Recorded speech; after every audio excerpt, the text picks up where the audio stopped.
ফেব্রুয়ারিতে সুষ্ঠু, শান্তিপূর্ণ এবং উৎসবমুখর নির্বাচন করতে সেনাবাহিনীর সহযোগিতা দরকার বলেছেন প্রধান উপদেষ্টা ডক্টর মোহাম্মদ ইউনূস।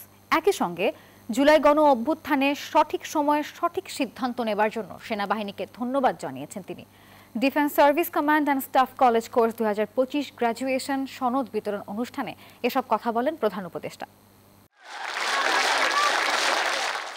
এরই মধ্যে চূড়ান্ত হয়ে গেছে ফেব্রুয়ারির প্রথম দিকে হচ্ছে জাতীয় সংসদ নির্বাচন। কেটে গেছে গণভোট আর পিআর সংক্রান্ত জটিলতাও। রাজনৈতিক দলগুলো ব্যস্ত ভোটের পরিকল্পনা ও বাস্তবায়নে, প্রার্থীরা নেমেছে প্রচারণায়। সব মিলিয়ে দ্রুত গতিতে ছুটছে বাংলাদেশের নির্বাচনের train.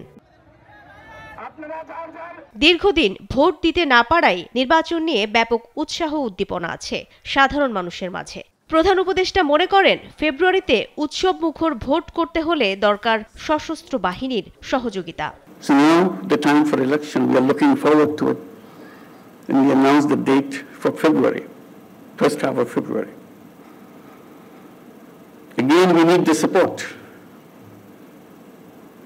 from our armed forces, from our police, and law enforcing agencies, all types. Because it is a big undertaking coming from an uprising, moving to an election, which will be peaceful, kind of celebration, mood of happiness and being together, still expressing their own desires and aspirations. বাংলাদেশের রাজনৈতিক ইতিহাসে এক নজিরবিহীন ঘটনা ছাত্র জনতার গণ অভ্যুত্থান, যেখানে পুলিশের গুলিতে শহীদ হন সহস্রাধিক মানুষ। জনরোষে পতন হয় স্বৈরাচার আওয়ামী লীগ সরকারের। অন্তর্বর্তী সরকারের প্রধান উপদেষ্টা বলছেন, জুলাই বিপ্লবের সময় সঠিক সিদ্ধান্ত নিয়েছিল সশস্ত্র বাহিনী। Their armed forces stood behind them.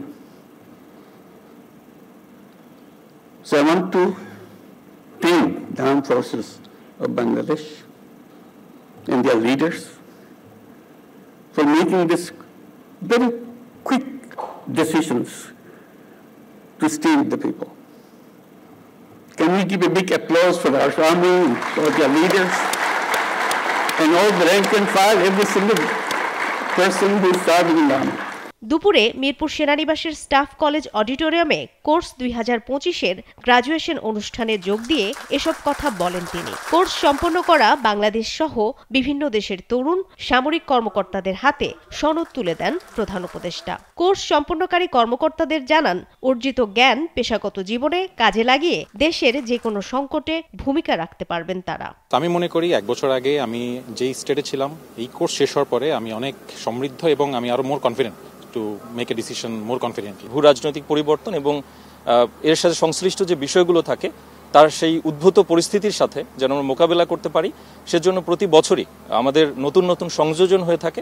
আমাদের যে ব্রাদারহুড তৈরি হয়েছে, আমাদের মধ্যে যে ভ্রাতৃত্ব, আমরা যখন কোনো বিপদে পড়বো অবশ্যই সবার আগে আমাদের সেই ভাই আমাদের হাত বাড়িয়ে দিবে। এবারের কোর্সে বাংলাদেশ, চীন, ভারত, তুরস্ক, পাকিস্তান সহ বিশ্বের 24 দেশের 311 জন তরুণ সামরিক কর্মকর্তা অংশ নেন। মারুফা রহমান, নিউজ 24, ঢাকা।